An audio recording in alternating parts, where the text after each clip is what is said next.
Welcome to the Mass Accuracy Outlier. The purpose of the Mass Accuracy Outlier is to report the mass difference between the, in this case, target expected mass, typically the exact mass or calculated mass, and the measured centroided mass assignment. Now this applies equally well to the qualifiers, and you're going to report a mass error. On an accurate mass machine, often reported as parts per million.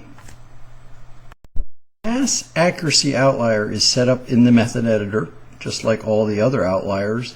The limits for mass accuracy, in this case 5 ppm, are set up for each compound.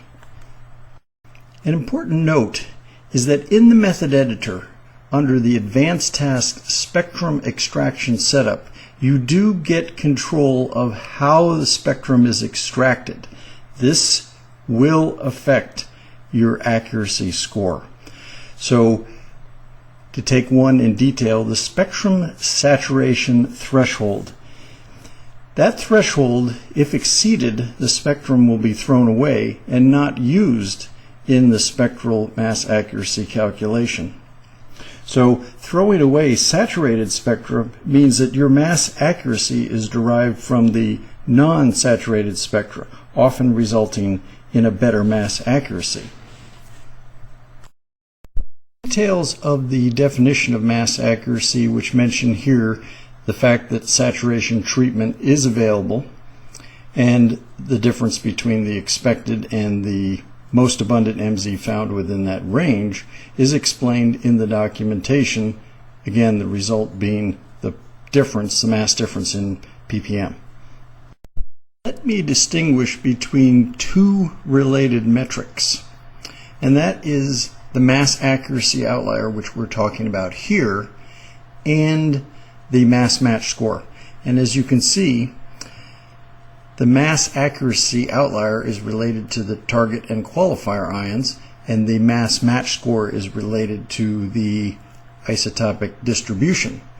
The mass accuracy score, which is part of the mass match score, reports a metric with a number between 0 and 100 to indicate the correspondence between this pattern and the accuracy of the expected pattern. Mass accuracy, which reports a mass error, typically in ppm, is, of course, related to the mass accuracy score. Both share the same spectral extraction setup. Right, now for the demo.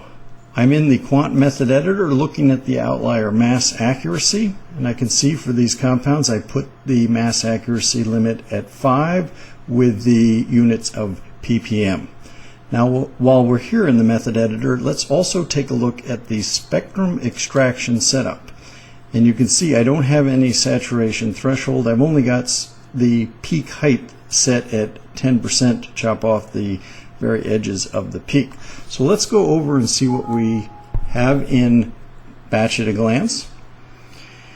And I can see here for this compound I do have at the highest level of the calibration curve a mass accuracy that's outside of that limit. So to illustrate the effect of the spectral extraction parameters, let me set the spectral saturation threshold at 20%, meaning that as soon as it starts at 20% or greater, then those spectra will be thrown away, and see the effect on that calculation. So now you can see that instead of 7, I have not exceeded the limit because it's 4 as the mass accuracy, demonstrating that saturation threshold does have an impact on mass accuracy. Thanks for your attention.